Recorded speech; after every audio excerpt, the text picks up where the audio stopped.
Connie, you're muted. Unless I should just take it away.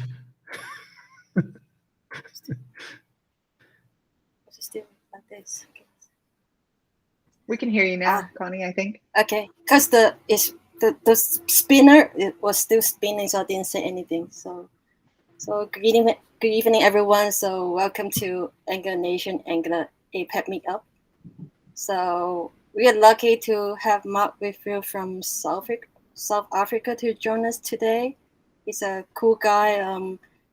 I think core team member of NGXS. I mean, someone who can work with Austin McDaniel must be brilliant developer, right? So, and then we heard a lot of good things in Angular Nation from other core team members. Is it Matthias from Brazil? So Matt Carniato. Yeah, but Matthias sounds cooler. So I think it's awesome to have other like NGXS member to come here to show us stuff. Especially Bonnie was extra excited and hyper. Then the content must be really good. So the floor is yours, man. Cool, thank you very much. Gee, I think I said that like Elvis. Sorry about that. Okay, I need to make sure that I can present. So let me. We believe in this out. Yeah. Okay, let's start this presentation. Ooh, it looks amazing, but you can't see it yet. I'm getting there. Yes, screen 2, share that. Can you see my screen? There we go. Yes. I've got a spinner. It's going. It's very cool. There we go. Okay, awesome. Well, what's a good presentation without starting off with a mandatory? I'm sharing my screen. Can you see it? That's pretty much what any online meetup is like nowadays. Okay, so I'm going to be talking on optimizing NGXS, simple state, and smart selectors. I am going to assume that there's a basic baseline of understanding for kind of state management, or just at least the high-level concepts of why we might need state management. But I will brush over these topics as well.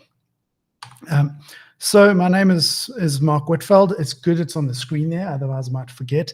But I've been developing software for almost 2 decades now.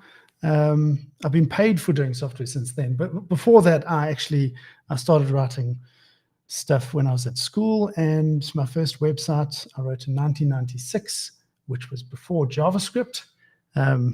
It was a Netscape Navigator was all the rage back then, and we used iframes to have some semblance of single-page application. I made my first single-page application in about 97, which had things on animated GIFs and Beavis and Butthead and Nirvana, because animated GIFs were really cool. So, and then, so I'm passionate about open source. I lead the NGXS core team, and yeah, micro front ends using iframes. That you can't beat that. So I lead the NGXS core team. Took over from Austin McDaniel, who started off NGXS in the beginning of 2018. I joined the team about a month later, and then 3 months later took over the team from Austin because he moved onto a React job. So yeah, so I lead the NGXS core team. I really believe in what it can bring to the table, and I'm a big advocate for quality software development practices, things like test-driven development, kind of human-centered development methodologies like that. So I want to start off with a fundamental premise. So the most valuable developers write simple code, testable code, maintainable code, and human code. Human code sounds a little strange, but what I'm saying is that we don't just consider the compiler or the PC, but we're considering the user of that code, i.e. the software developer that's going to come next, whether that be someone else or you in 2 weeks' time. So NGXS, what is NGXS? It's a 4-letter word. It's got 4 letters, and it starts with NG, which is really great because that means it's Angular. But XS does not stand for extra small, as some people thought. NGX is the prefix for all things Angular after Angular JS was relabeled, and S just stands for state. So it's basically Angular state, and that's what the origins of the name are. So it is state management for Angular. So when we look at all the applications that we deal with, we have to deal with state in some sort of form. So the state might come from the server, it might come from an input from the user, and essentially through our applications, yes, we make them look pretty. Not me, but everyone else makes it look pretty, but essentially what we're doing is we're doing a juggling act of state.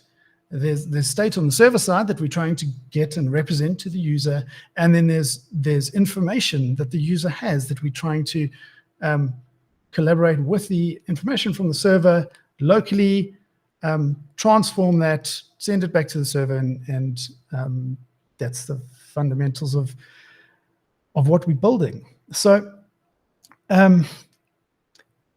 whether we like it or not, we have state in our application, and we need to think about how we are going to manage it. If you think, I don't need state management in my application, I've got bad news for you. You have to manage state. So you have to come up with a strategy for how you handle the state. How do you capture it? How do you cache it? How do you combine the data? All of those sort of things. So if you use a library or not to help you handle state, the fact is that you are doing state management. Either you're going to have something assisting you, or you're going to be custom rolling your own approach. So state management in Angular, it's about managing this data within the context of Angular. So NGXS takes quite a unique approach in that it leverages decorators, classes, dependency injection, and things that are very familiar with an Angular style of development, as opposed to other things like NGRX that feels quite different. It feels quite functional. It doesn't look and feel like normal Angular injectables that we're used to. So the other great thing about state management is that it gives us a place for our applications' logic to live. I come from way back when, in the beginning of my career, where I wrote applications in VB6, and then we moved on to .NET, and we wrote applications in .NET, in WinForms, and in .NET, and those sort of things. And you very quickly discover that you can't just be calling the database from behind a button click, because applications like that just became totally unmaintainable.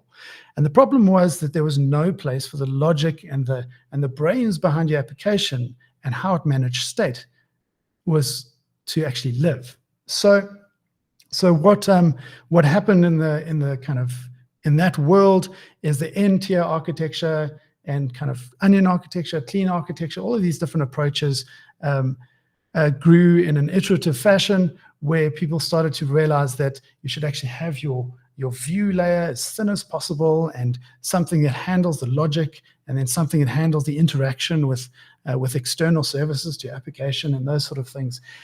And we got better at that. And then we came into the front end world, and the problem is everyone started to access APIs behind button clicks and throw everything into their components, and it just started with this big mess again.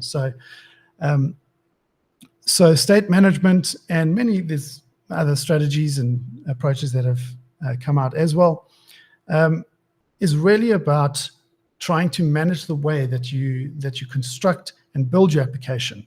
And one of the big advantages that people often don't mention is that it gives a place for your application's intelligence to live. So the other thing about state management, and in particular NGXS, is it follows the CQRS pattern. So you might be familiar with Redux and those sort of concepts, but essentially it's decoupling your reads from your writes. So I dispatch an action saying almost a command of this has happened, or I want this to happen in my application. And then you've got a query where I'm getting information out of my state of my application. So in NGXS, so with Angular, you've got your components, but with NGXS, you've got your actions that you use to communicate or commands or events into your state, and then selectors, which you use to get information from your state. Can I mention something about that CQRS? Because I remember I was working with Austin when he wrote this, and he was also working, I believe he was on the Angular material team at the time. And he said the reason why he chose the CQRS pattern was because it was actually closer to the way that Angular works under the hood. So it actually really was created to work hand in hand with Angular. Yeah. I mean, and the NGXS was created out of a gap that I think many developers were feeling when they used NGRX. They felt like it didn't quite fit. They felt like there could be something better and different. And when NGXS was released, it absolutely exploded. It was very, very quickly had a large community, had a large number of people using it, just because it was matching something that everyone was feeling about how they wanted to build their Angular applications. So let's break down these pieces. So first of all, we have, and hello, Joaquin. He's one of the NGXS core team members that's just joined there. I saw him pop up. So first of all, we have actions. So actions is, as I said, it's representing a message or an event or a command of something that's happening within your application. It reveals the intent of what you want to do. So for example, here's an action and it says load recipes. So I'll give you 5 guesses as to what we want to happen. It's pretty straightforward. And then with NGXS, the actions are represented by a class. So in other state management approaches, they're just an object literal, and they maybe have kind of some type on it, but it doesn't have a class. With NGXS, we actually use a class to represent this. And so you construct the class, your action factory or your factory method for creating your actions is your constructor. Lo and behold, that's all part of the same thing when you're using a plain old JavaScript class.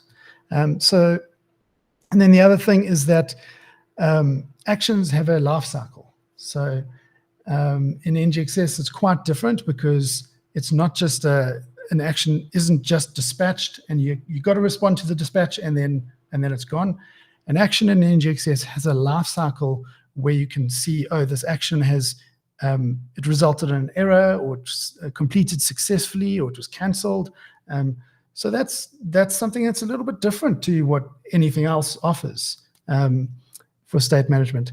And then also actions are multicast. So I could fire off the load recipes action, and quite frankly, I don't care who is going to respond to that. I can have multiple different states responding to that. Whoever's interested in that message or event or command can respond to that. And then next we have our state. So as you can see in that code example there, our state is represented once again by a class. It is an Angular class. It's a service. It's injectable. We can inject APIs and things like that into it. It does have this additional decorator, this @state decorator. And as you can see, the state has got a name, so it's called recipes, and it has some default states. So, but the default state is that we have no items in our recipes state. And we can have multiple state classes in our application. So the great thing about the NGXS conceptual model is it almost feels like Flux, if anyone was familiar with Flux, where you've got a separate store for this and for that and for this and for that, and they don't really know much about each other. It feels quite similar to work with NGXS because these states can be lazy loaded. You just think in a very localized concept and context, even though it is part of global state management. And it represents a subset of your application's, your entire application state. It just represents one small concept and one small thing. It also has a model, so you'll see that there's recipe state model. And the recipe state model represents the structure of data that it stores. I am going to be going to code example now. Is there a question there? I would like to be open to questions if there's someone. Yes. Agent RR. Yeah. He looks very suspicious. Who's that guy? So basically, I'm here to ruin your demo. So basically, we have a colleague who says that global state is dangerous. So what is your opinion on that here, since we are using this as a global state? Well, I think what's caused all the world's, or the main world wars is when someone's trying to make some sort of global state and take over the world. So global state is evil, so you should never try and take over. Sorry, that's my sarcasm coming through again. Sorry about that. Okay, global state. My question is, so the fears around global state is not because it's global state, okay? Because if you look at any application is actually stateful. And every single application that we deal with is, all of its state is global in the sense that that it's kind of held in one place. In JavaScript, it all starts with your kind of outer closure, and your references to things and everything, and all your state is kind of, it's held globally. So it's not the, I guess the problem with global state is not necessarily the fact that you're holding state globally. I think it's more the problem is with how you interact with the state, because global state combined with mutation is a recipe for disaster. So that's where you have global variables, or you maybe have the singleton pattern, and all these sort of things that have come out in applications before. And yes, global state is bad when there's no way of managing the global state. So if one person is just going to mutate the global state, and there's no way of knowing that things have changed, and then someone else does something, and then especially if you've got a multi-threading environment, then you can have kind of race conditions and all this kind of really weird stuff going on. So global state can be really bad if it's not managed properly. With NGXS, it is global state, but it doesn't feel global. When you interact with it, there's a very defined and clear way of interacting with it. And the fact that it's stored globally is not actually something that is of any relevance to the way that you interact with it or build your application. I mean, the fact is that when I work with a database, there is a defined protocol for interacting with my database or with my API. Maybe it's a RESTful API, so I do a get, post, put, patch. No one uses that. But anyway, get, post, put, patch, delete, and all the various ways of interacting. And the way of working with something that is shared is clearly defined and controlled. So maybe the concern is around global states being shared, but if you have very clear ways of interaction with that global state, all the problems disappear. So yes, global state in the traditional usage of the term, yes, global state is bad, but not all global state is bad if there's a controlled way of interacting with it. Does that answer your question? Yes, it does. Thank you so much. Cool. And please feel free to raise your hand and ask any other questions. Bonnie, if I miss a question, please, or Connie or Bonnie, please do interrupt me and say, hey, You're doing such a good job. There's a question. I'm just talking, so no, you're doing I'm good great. at talking. Okay, cool. So where were we? We were talking about how to make lemonade. No. Oh wait, recipes. Oh, NGXS. Yeah, that's a good thing. Okay, so where was I? So your state represents a kind of subset of the application's data.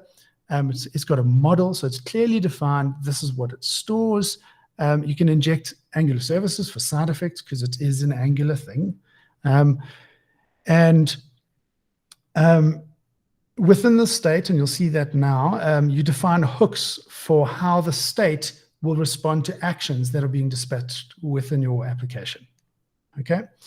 And then the other thing about NGXS that's quite unique is that it's got first-class support for asynchronous actions and the concept of an asynchronous action, handling that, doing async work, managing side effects in more of a simplified model than the crazy RxJS land that we can see in other places. So with NGXS, so if you've worked with other Redux approaches, you'll be very familiar with the triad of actions that you've seen everywhere.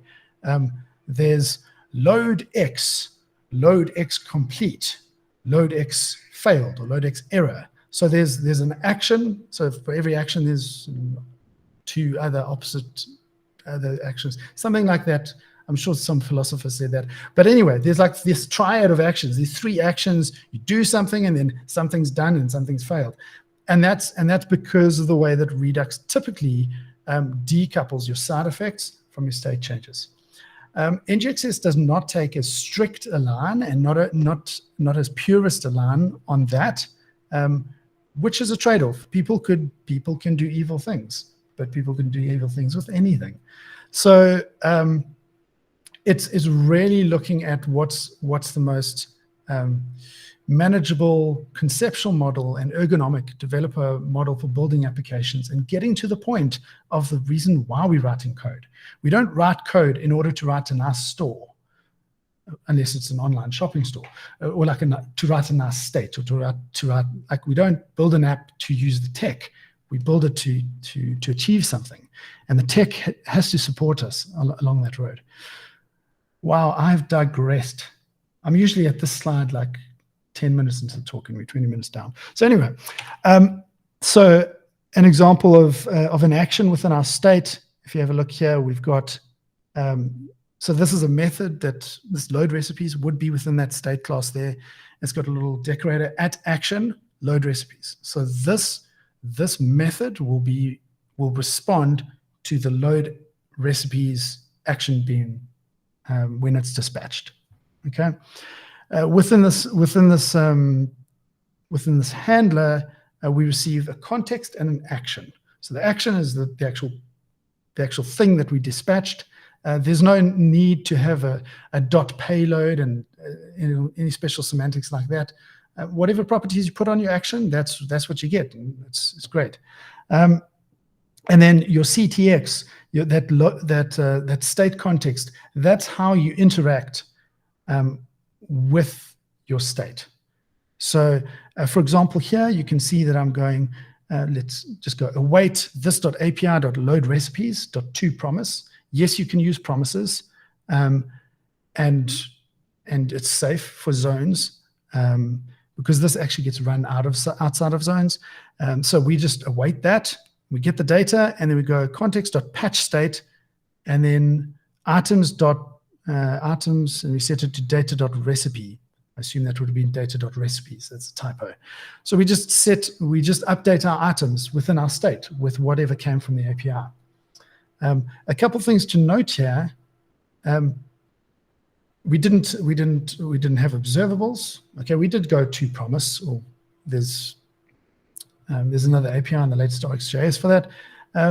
But this is very straightforward code. So a junior developer could look at this and go, I can make sense of that. There's no thinking about streams and switch mapping, the concat maps, taps, whatever. It's straightforward. There's no effects necessarily. So we've we're reading some information and we're patching our state. And you could potentially do multiple asynchronous things and do this and then patch and then do this and then patch, do optimistic updates and those sort of things if you wanted to. But that's getting a bit more down the line. Great. So that was our state. So in our state, we represent the model, we have a state, and we can handle actions, update the state, interact with services. Selectors is the next piece of the puzzle. So it's fantastic. We've got our state somewhere. How do we get that? And how do we answer the questions that we have in our application of what does the world look like for this user right now? So a selector represents a query of your state, some question that you're asking. It might just involve one state or one piece of your state to answer that question, or might involve multiple. And the traditional syntax within NGXS is you can declare this within that state class, or you can declare it within another class, potentially, if you wanted to. But it's a static method. It's got a @selector decorator on the top. And what we're saying is we want recipe state.items, and we want to do something with that information. So the recipe state.items gets injected as a parameter for this method. So there's our recipes, and we can basically just sort that list by the name. And now we've got our sorted items selector. So if there's somewhere in our application we want to have a sorted list of recipes, it's fantastic. We can use this selector instead of the recipe state.items. The other thing is that this is a pure function. So to test this, you can forget about global state and you just test it directly. You call the sorted items method or function, and you pass in an array of recipes, and you test what comes out. There's no handrails required. It's just a pure function, easy to test. Selectors are also composable, so you can combine multiple selectors. So you can see in the selector decorator, there's an array there, so you can pass multiple selectors. Those would come in as multiple arguments, and you can do whatever calculation you want on that and return it. And this function would only be run if someone's listening to the selector, and it would be rerun whenever one of those input selectors change. So the selectors are composable, and they're also memoized. So I've basically just said that, but if something changes in the state, but the arguments that this one in particular is interested in haven't changed, it's not going to rerun. So you don't get unnecessary recalculations happening. Hey, Mark. And yep. Sorry. Can we go back to that word memoized? Because I didn't know that when I was working with Austin and he explained that to me. Can you explain that? Because there might be people who have not heard that word before, but it's really cool. Okay, so memoization is a term that's borrowed, well, actually from mathematical and scientific land, but functional programming. Memoization is basically, in this context, we're saying that the previous result of this function is going to be cached based on its input arguments. So in this case, the input argument is a recipes array. And the way that memoization works is it says, okay, I need to make sure that I have the latest value from sorted items. And it passes the recipes array from the recipe state. And if that reference hasn't changed, if it's the exact same reference to the exact same object, it doesn't even run the function. It just returns the previous result, the cached result. And now you might think, well, sort, that's a micro optimization. That doesn't really take that long. What's the power in this? The fact is that if you've got selectors composed by selectors composed with selectors, and you've got a whole tree of these selectors composing with each other, and nothing is actually changed that affects these selectors, then none of the calculation happens. So this memoization or the caching has a cascading benefit. So if something else changed on the recipe state, that would essentially be triggering this to want to recalculate, but the actual items on the recipe state is the exact same array, so nothing changed. it's just going to give the same sorted items result. And if we had another selector that used the output of sorted items, it's going to have an exact same result, reference equality the same. And if that was an input, then it could also potentially use its cached result. So memoization is essentially caching the output of a pure function based on its input arguments. Does that answer the question? Yes, thank you. Cool. Okay. Great. Now the next little bit. So we've got actions, we've got states, we've got selectors, and now we're at the component. So this is a familiar bit. Hey, look, there's an Angular component. Yes, you're not at a React talk. This is an Angular talk, Angular Nation. Yes, I'm in the right place. So, so how do we get our information into our component? So you might be familiar with kind of going this.store.select and those sort of things, which you can do with NGXS if you want to. But in NGXS, you can just go, you can use a decorator and go @select, and you pass in your selectors. So recipe state.sorted items, the one we just made there. And just specify the variable name that's going to get injected into. And it just works. So that basically, it syncs that property of this component with the output of that selector. So obviously within your template, you would then need to do your async pipe or whatever mechanisms you want to do to actually render that observable into your template. So what's great is it's minimum code behind. You don't have to worry too much about kind of injecting your store, although in this case we are injecting our store to dispatch our recipe being selected, this.store.dispatch, and we pass it that action object. So we go new select recipe, there's a recipe name that I've just selected. And so the code behind your component actually ends up being really, really not much at all. You can use async pipe to handle your observable subscriptions. The interactions are very straightforward, either through the decorators or through the store, and it supports the on-push change detection. So one of the things that I'd strive for in my applications is to have as little code as possible in my components. Also, if you ever start doing combine latest and trying to bring two observables together, that code gets crazy very quickly. You're not going to get your junior developer to start working on that code after you've written that. So what I always recommend is rather do all that complex work in your selectors and just get the result that you want. But we'll get to that in this talk. Okay. So NGXS has an amazing ecosystem of plugins. So there is a plugin for forms. You basically just add a little directive and it synchronizes the state of that form to wherever you want it or where you specified it to be in the state. Synchronize with your local storage in your browser, with a router, to do logging to console of actions and state and things as they happen. We've got a Firebase plugin. Joaquin, who joined this call, he's actually the author and genius behind the Firebase plugin.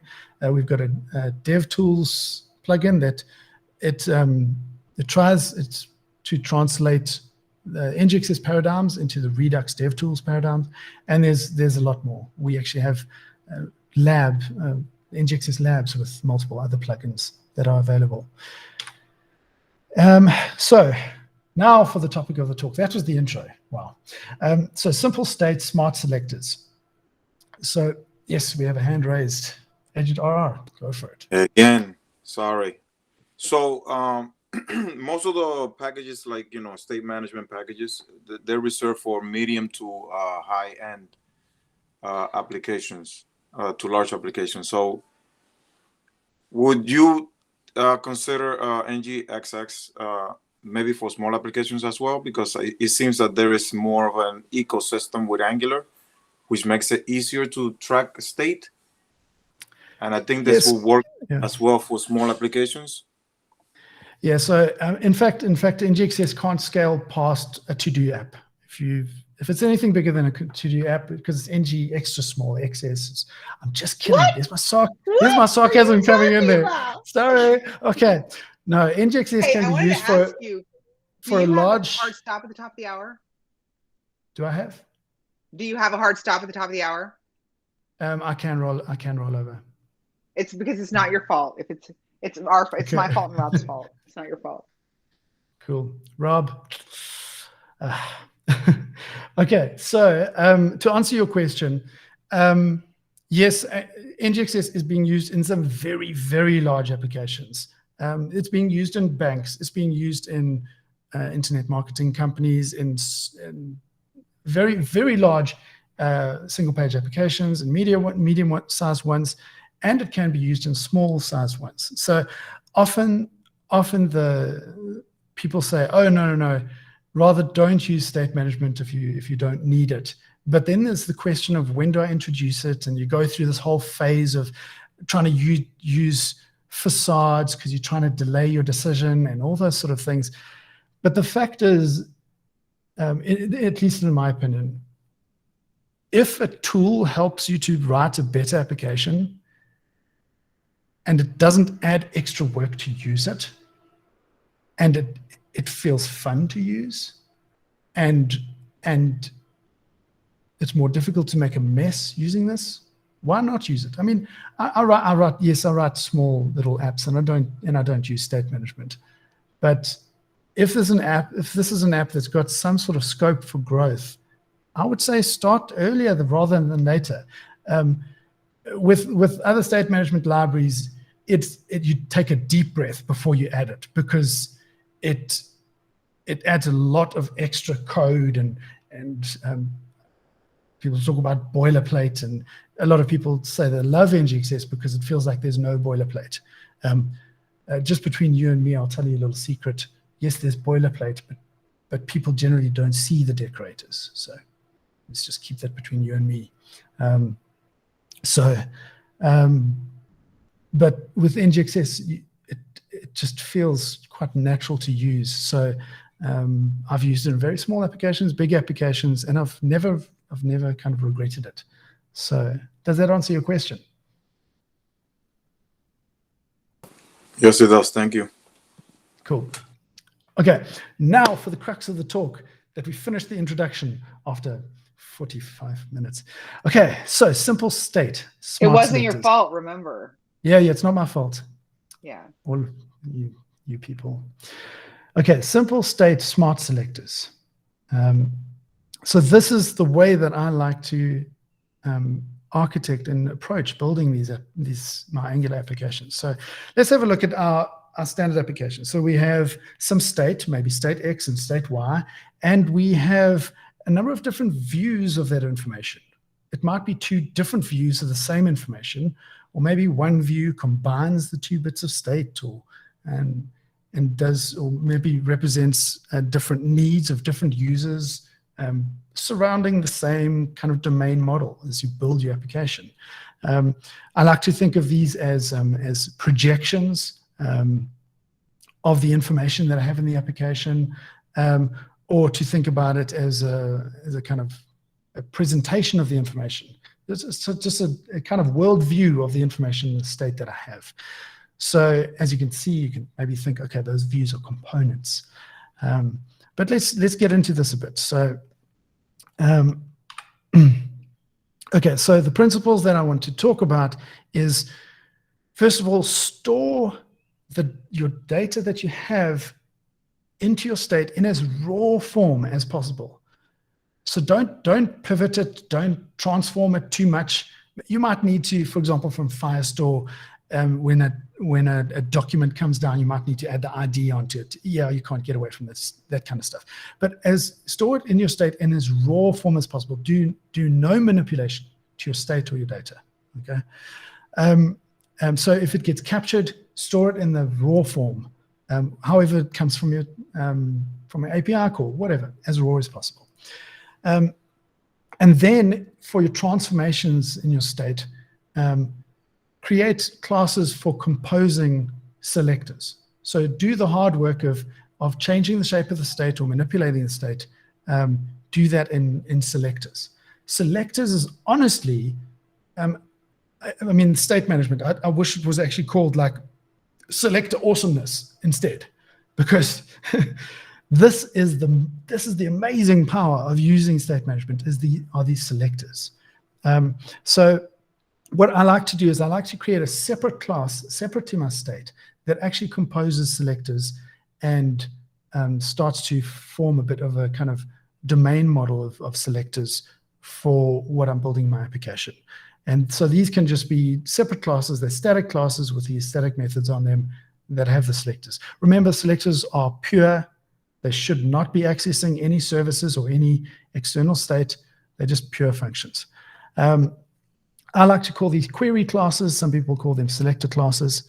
And then the other principle is to create view-specific selectors. So we've got view A or view B.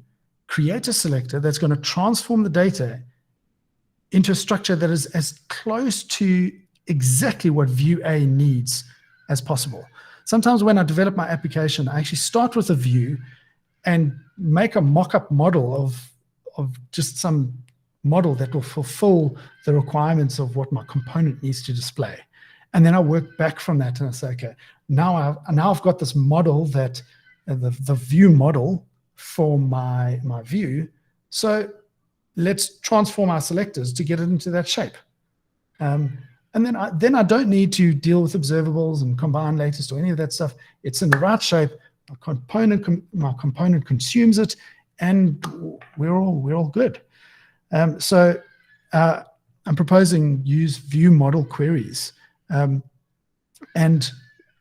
I'll talk about general purpose selectors, but let's get into an actual example, because this is all kind of in the head, in the air at the moment. So let's look at the NGXS diner. It could be NGXS restaurant or cafe, but yeah. So we've got some recipes and we've got some orders as our state. I guess you could say we've got our tables and patrons or whatever. But there's a couple of views. There's a list of our recipes. There's the ordering view, the view that the kitchen wants to see, and maybe our stock room wants to also see. So the restaurant receives orders for tables. The kitchen prepares the orders, and the stock room supplies ingredients to the kitchen. Great. Enough talk, or 49 minutes of it. Show me some code. So let us gracefully stop this presentation. And wow, that is very ungraceful. Cool. So let's have a look at some code here. So first of all, this is my beautiful application, Angular material. Thank you very much. So we've got table 1, and let's do the orders for table 1. So we've got chicken liver pate. Someone's always got to order that. Curried beef stew, a pizza, and here we go, some cheesecake. Let's add another cheesecake. Yeah, okay, now let's be healthy, less pizzas. Okay, cool. So that's that table's order. And then let's go to another table and order some other things. Great. So we've got some orders that have come in for our application. And now we can go to the kitchen. In the kitchen, it represents a summary of how many of each thing the kitchen's got to produce. And now we go to our stock room, and it represents the amount of these substances that actually need to come off the shelves to fulfill those orders. So 500 grams of ground meat and cauliflower rice and get salt from my nana, I don't know. So this is combining the different quantities. Now this application I threw together in it was about 3.5, 4 hours. It took me to write this. This is available at github.com, Mark Whitfeld, NGXS Diner. I'll pop that in the chat. And you can also open using StackBlitz and kind of manipulate and explore the code yourself. Okay, I'll pop that in there, but it's your typical. Cool. So NGXS Diner. This is a really great app. I'm going to make my millions of it. So please don't copy it. This is my This is my bread and butter. Okay, so let's have a look at my application. So in my application, I've divided it kind of into these feature modules, and I've got this recipes module. And so I've got my state, services, and models. So there's my recipes API. I'm just kind of cheating a bit. It's just an assets file, recipes.json. And here is my recipes actions. So load recipes, we saw that earlier on. And recipes state. So here our action, load recipes. We fetch from the API and patch our state with that data. Okay.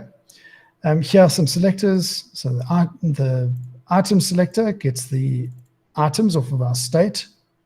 If you see our recipe state model has items. And then we've got our sorted items selector here. Okay. There's not too much involved in this state. It's very, very much a CRUD, create, read, update, delete, or maybe just read in this case. But let's have a look at how this is used. So let's go to our restaurant. So our restaurant, we have our table state, and this represents our tables in our restaurant, and then our orders in our restaurant. The actions are for things like load tables, open table, close table, edit table order. So add table choice. This is where we basically, we say this is the thing, we want to have a pizza. And then another add table choice gets dispatched when we say we want this, we want that. Okay, remove table choice.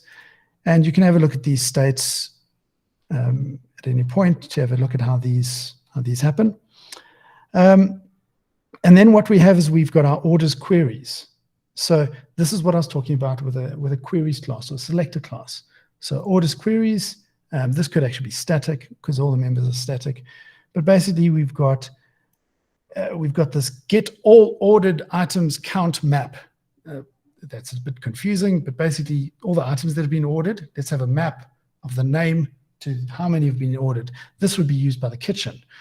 And then get ordered recipes. This is basically saying, here's a list of the actual recipes that actually have orders for them.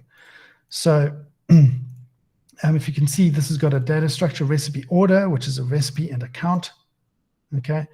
So as you can see, this brought in all our orders from this other selector here that came from our order state. And then it's combining the information from our recipe state. So our order state only knew the name of the recipe and how many of that name were ordered, but now we actually combine it with the actual recipe to get ordered recipes.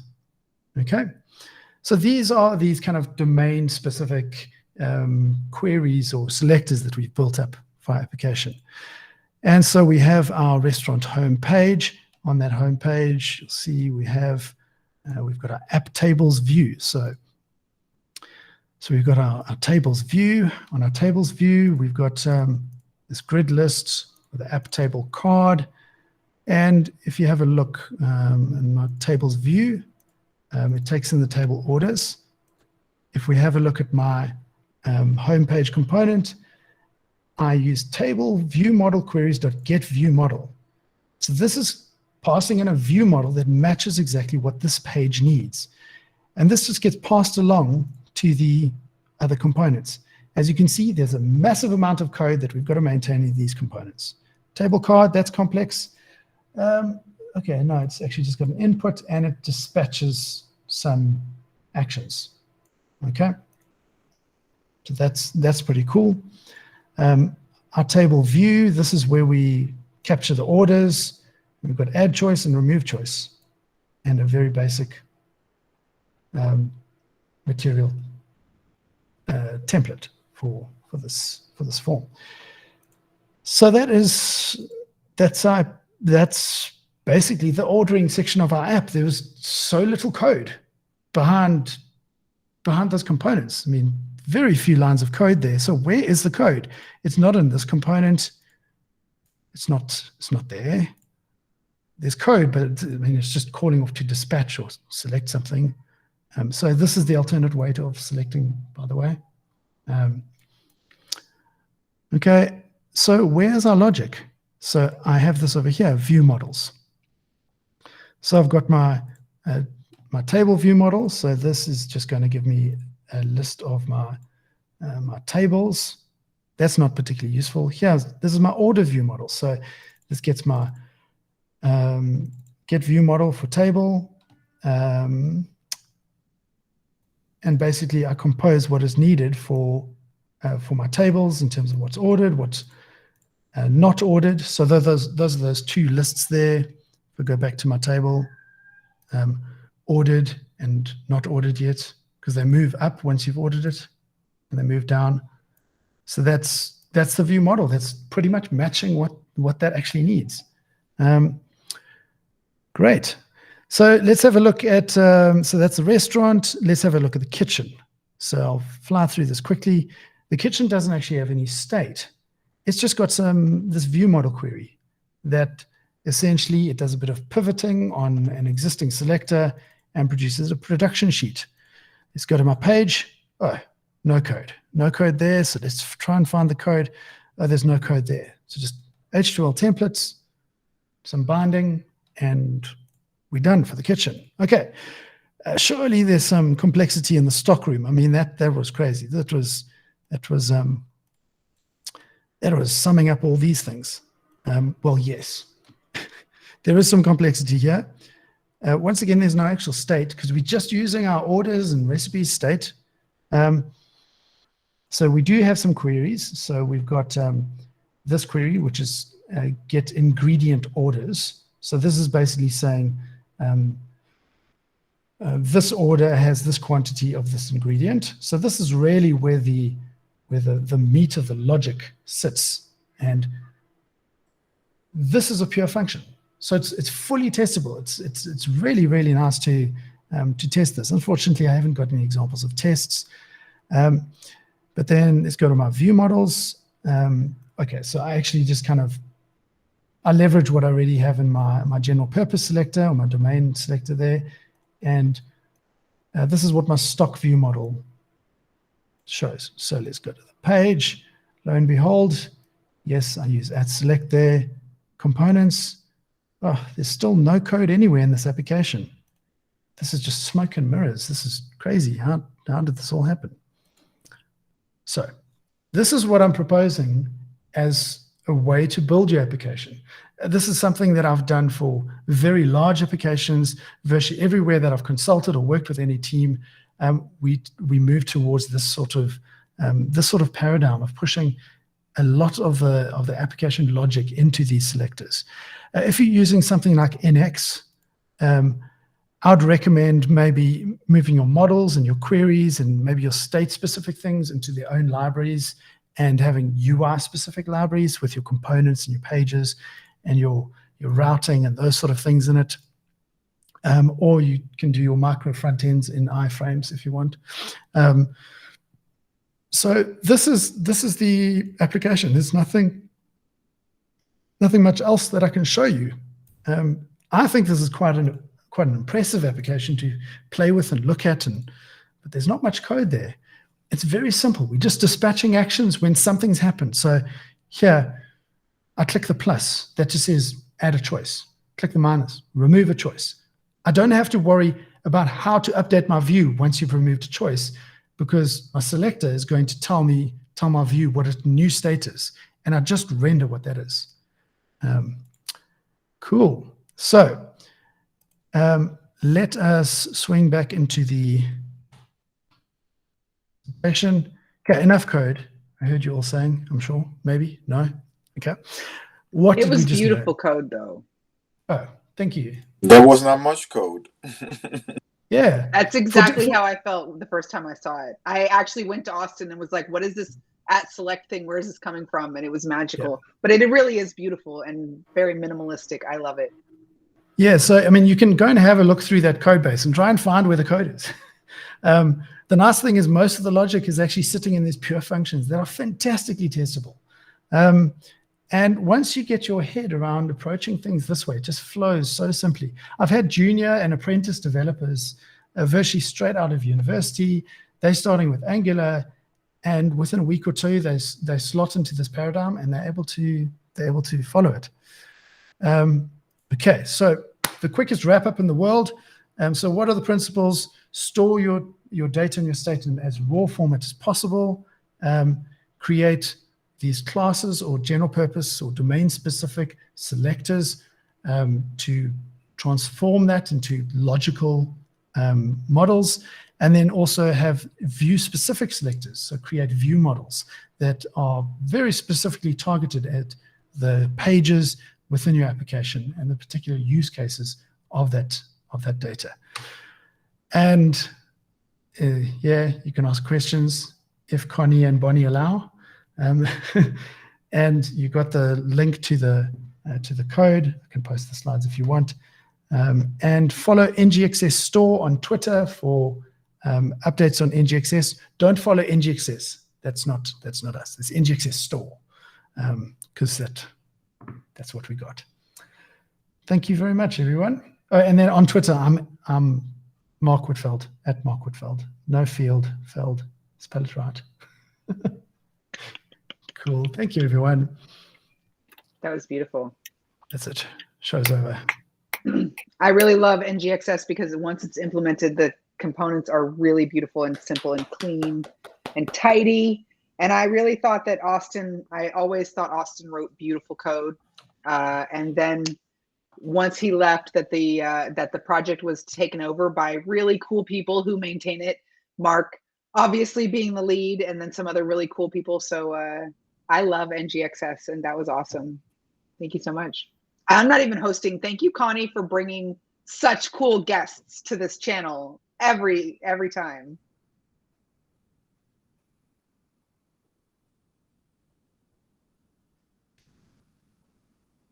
Connie's a mime.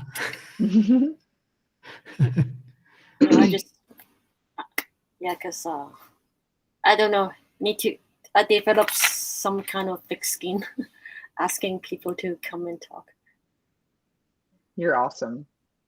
I really like the topics and the guests that you bring in this channel. And I don't have time to go to everyone, but I'm always like, oh, I want to go to that one. Oh, I want to go to that one too. So it's always a challenge to go to all of them. Do we have time for questions? I'm not hosting, you're hosting. Do you have time for questions? Yeah, of course. Do we have questions? Maybe do you have something to mention? So, I mean, you can ask questions on the NGXS topic and channel on Angular Nation around NGXS. Someone will get to it, but we started on Slack and it's impossible to move away. So we have a very, very active Slack for NGXS. If you go to ngxs.io and go to the GitHub repository, you'll find an invite for that Slack. We've got a small presence on Discord. We kind of answer when someone asks a question, but really the community lives on in our Slack channel. So if you do have any follow-on questions later, you're welcome to ask it there. You can also ping me on Twitter if you do want to ask any questions. My DMs are open. And apologies if I spoke too fast. I did suddenly realize that this is potentially a foreign language meetup, so cool. We do have people from all over the world. We actually it was very early in Angular Nation. We had meet the NGXS team, but it was so early. Angular Nation was pretty young, and we have a lot more people now. So it would be really great to have the NGXS. I would love to have you guys on a regular basis, every once in a while, maybe quarterly or monthly, stop by and tell us what you're working on. And just we could just follow your adventures, because I would love to see more from you guys. I've always been a big fan of NGXS, but let's not get mushy. I'm just saying, it's always great to see you. Cool. And you can bring Matt Carniato and Joaquin. Is Matt here as well? I didn't see him. No, he's not here. Oh, okay. So I do see that someone did mention Aditya. I don't know how to say Aditya. Yeah, but I did see your tweet. That was an awesome tweet that summarized, I think it was you, that summarized the state operators. There are some serious gems within NGXS that we haven't covered today. State operators is the one that I really, really love. basically no more spreading objects whenever you want to mutate your state. There's a number of very convenient operators. It's a whole different topic. You can have a look at my Medium article about that. Yeah. How would you feel, Mark, because Aditya has done a couple talks for us and he's kind of amazing. How would you feel if he did a talk? How would you feel, Aditya, if you did a talk about that? I mean, I would love to give a talk. I mean, yeah. All right, we heard it here. We're gonna put that on the calendar. Okay, it's done. Now you have to do it. I'm just kidding. It's still it's recording, so we have evidence, Aditya. Plus, Mark said it was cool. So yeah, I would love to see more NGXS. Just saying. Anybody else? Raise your hand if you would love to see more NGXS.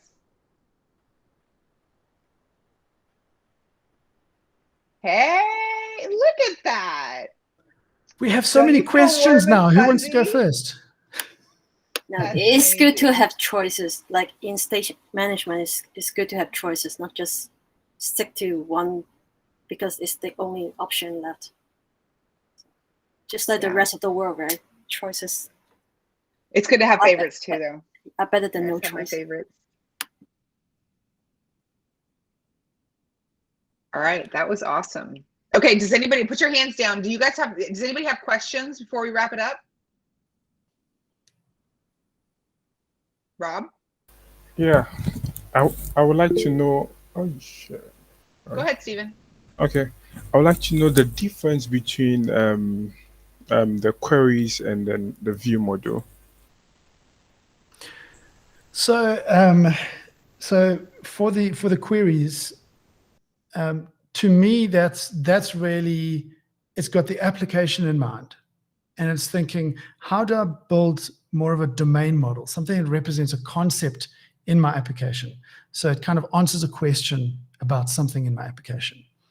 But then your view model is about shaping information potentially from those domain-specific queries into something that it is tailored exactly for what that particular page, component, or view needs. So often what I do is I might start building some view model selector, and it just starts to get out of hand. It just suddenly gets to be a large amount of code. And then I'd maybe break it down into one or two selectors, and I look at those selectors and I go, actually, that's not entirely specific to this view or this page. So I'll then it'll get a promotion, and I'll promote it to being kind of at more of the domain level, because it's maybe a useful question to be able to answer for the rest of the application. So I generally kind of start at the UI level, build a view model selector, and then refactor out and pull out things that are kind of more utilitarian for the entire application, and not just this view. I like the view model because I love to have very, very simple components. So if you think the view model is just going to, like, if your component has basically no business logic at all, right? And the view model is going to bring anything that you need, and then you don't have to do anything in the component. Just bring the view model and it'll give you everything that you need. And then the component can be like super dumb. Yeah, and even if you do have business logic, I would advocate for, okay, as long as that the information that the business logic needs to make a decision on is in your state and in your state management, is push those things into selectors. Let your view, simple state and smart selectors, and I could say maybe simple state, smart selectors, and dumb views, but that's not a nice word. Simple views, or simple components. Yeah. Okay, so you shared a stack blitz with us that doesn't have testing in it, right? No.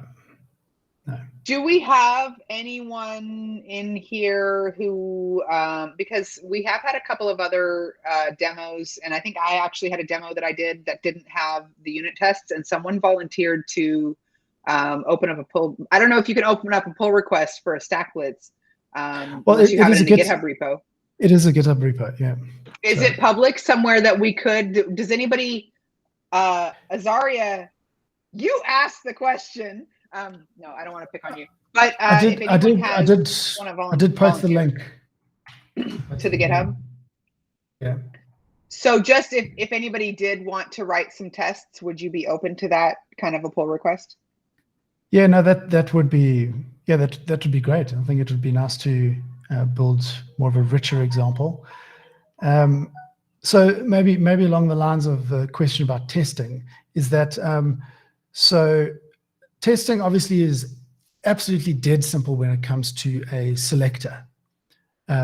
When it comes to testing your state, you wouldn't. To me, your state is actually its internal implementation detail.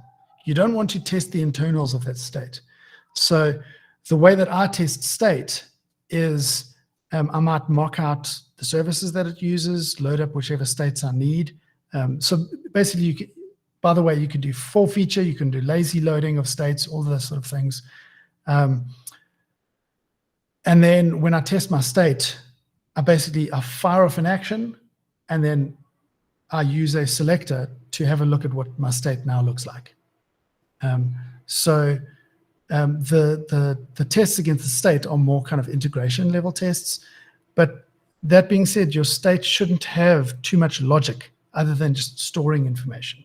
So there's not too much to test there.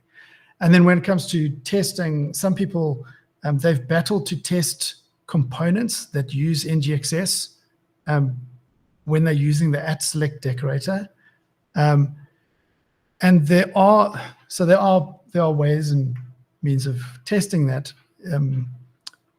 But at the same time, if there's nothing in your component, do you need to surround it with 1,000 tests? So for me, I'm a big proponent of TDD and testing and trying to get as close to a pragmatic level of test coverage as possible. But honestly, I'm not going to write a test for something that doesn't have any code in it. So that's my answer on the testing front. Work smarter, not harder. Yeah. Yep. And you're already doing the testing already in the NGXS, so there's really no need because there's minimal code that you're using. So yeah, you're right. Yeah.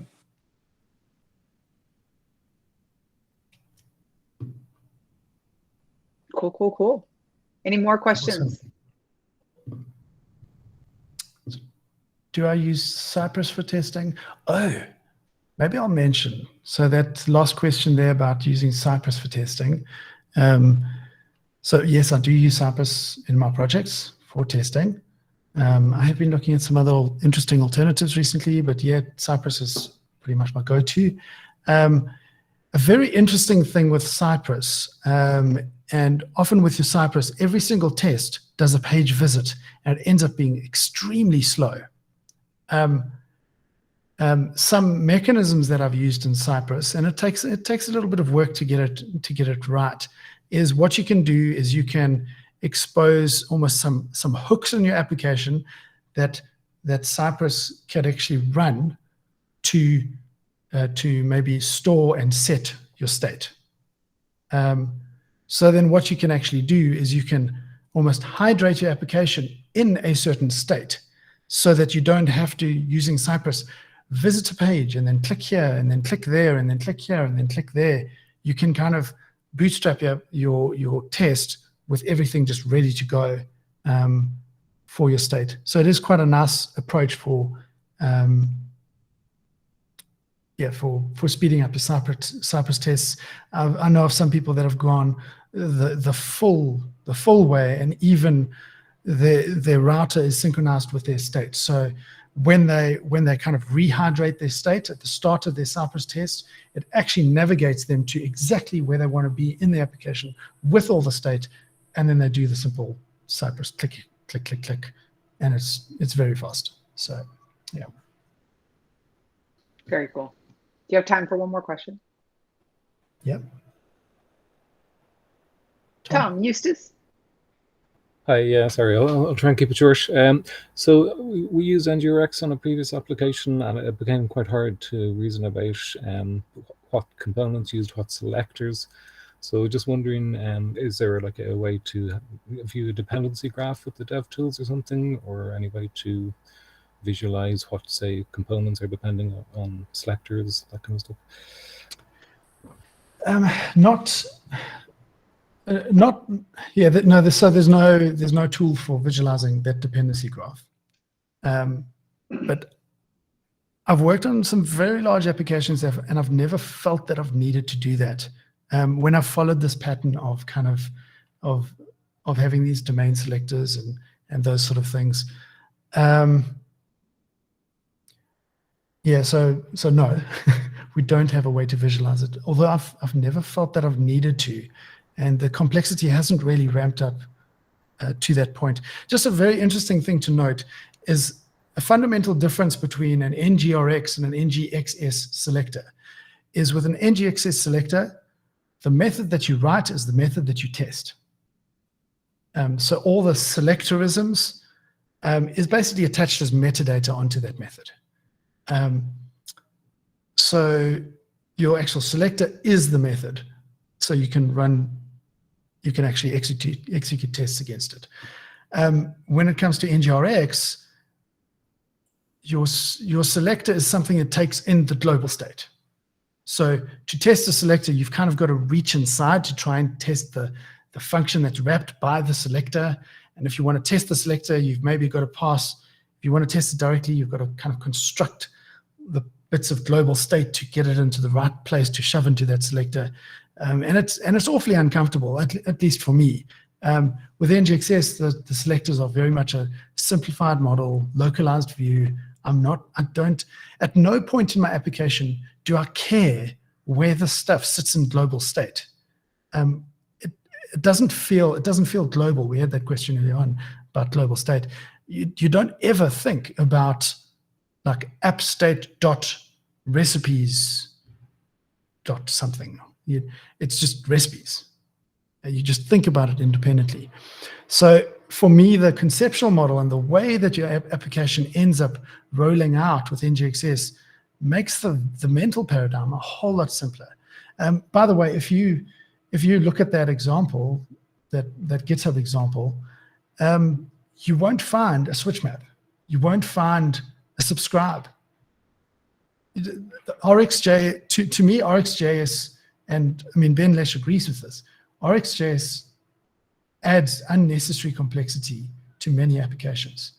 So why are we adding it everywhere? Why are we having to write RxJS just to load some data? In NGXS, there's a little flag on your action that you can say cancelable or cancel previous, I think. You set it to true. And that's the equivalent of your switch map. So if an action comes in and another one comes in after that, it basically just cancels the previous one. And then, so yeah, there's, and by the way, converting an application, I've heard of people converting very large applications within a day. And the amount of code that they have deleted from the NGRX to NGXS code base is a ridiculous amount of code that they've been able to get rid of. So I have heard of many people just converting across and never looking back. So,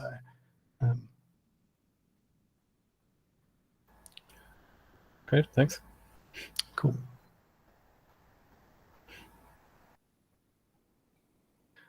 I see there's a question. Is there a way to migrate? Do it. It is a different paradigm. There's no schematic. Sorry. If anyone here is good at writing schematics, we are looking for schematics engineers. Yeah, there's no automated way to do it because there is a slightly different paradigm. So you might delete your triad of actions, or you might keep them around. Some people do their NGXS applications in the typical Redux way, and they separate their actions that have a side effect to the actions that do a state change. Some people keep it strict like that, but I don't feel that it's often necessary.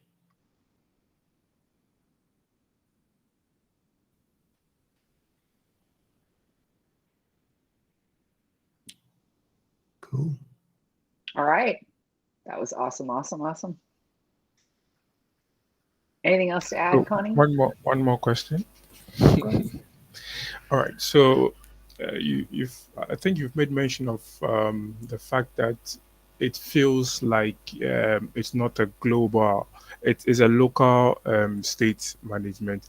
So, but I recently, so okay, what's your take on the new trendy local component stuff? What's your take on it? Can you use it? Should you use it alongside NGXS? I think I've cited a recipe kind of example in NGXS docs, which you pointed me to. Yeah. Yeah. So you can use RX state with NGXS. You can use NGRX component store with NGXS. So you can use all those available solutions. And I do think that the state management of state that's localized to a component is a problem that needs solving. There are many approaches out there. I have written a library that is being used internally with my client that is very near to maturity, that is going to be released quite soon, because I do feel that the existing solutions, I've been hoping that someone else will come out with something that I can use and I don't have to maintain. But unfortunately, I look at what's out there and they're great libraries, but I don't want to write RxJS for breakfast, lunch, and dinner. I'm sick of RX. And I'm not the only one in the Angular community that's saying that. So some people love RxJS and RX everywhere. I'm not a fan. I feel like it raises the complexity of the application. You end up having to hire more senior people. Junior people don't understand the code base. Senior people are still making mistakes with the stuff that they should understand because it's not a natural way of thinking. So there is an alternative that is going to come out sometime soon. Well, you'll have to come back and show it to us. But yes, you're welcome to use the other ones. Sorry? Do we know when? It was actually going to be in the past few weeks, but I work for StackBlitz, so I have been getting StackBlitz ready for Angular 13, which is probably going to drop today. So that's very exciting. Angular changed a lot of things with the 13 release. So anyway, so I've been split focus at the moment, but come back soon and keep us posted. Yeah. Cool. Awesome, awesome. Anything else to add, Connie?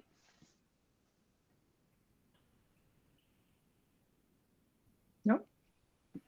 Does everybody want to? Thank you. Does everybody want to come off mute and?